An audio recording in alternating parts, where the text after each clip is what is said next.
One of the greatest business thinkers of our time was a man named Peter Drucker. Drucker once said, "Show me a business that has been consistently successful over a long period of time, and I'll show you a business where people are willing to make courageous decisions." Here's an example of that. There's a company you've probably heard of called Google, an incredible success story. Larry Page was talking about when he and his partners were just thinking up the idea of Google. Here's what he said. He said, most people have this fear of failing and doing something new. But in order to do stuff that matters, you have to get past that. Even when we started Google, we were thinking, oh my gosh, it might fail, or what if it doesn't work? I mean, think about that. They almost didn't start Google.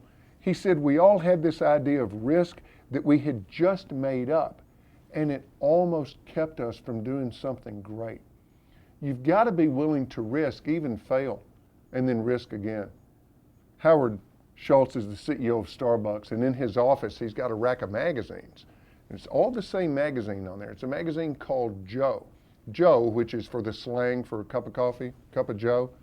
Joe was a magazine about the coffee lifestyle, and Starbucks thought that would be a great idea, it'd be a huge success. Well, it wasn't. Nobody bought the magazine, and the magazine failed. And so the question is, why would he have a rack of copies of this failed magazine in his office? I mean, it didn't work. Here's what he says. He says, I keep those magazines here as a memento. It was an embarrassing defeat, and we lost a lot of money. But sometimes you have to have the courage to fail. You shouldn't be afraid of your mistakes. You have to have the courage to keep pushing. So, are you willing to take a risk? What's the courageous decision that you need to make?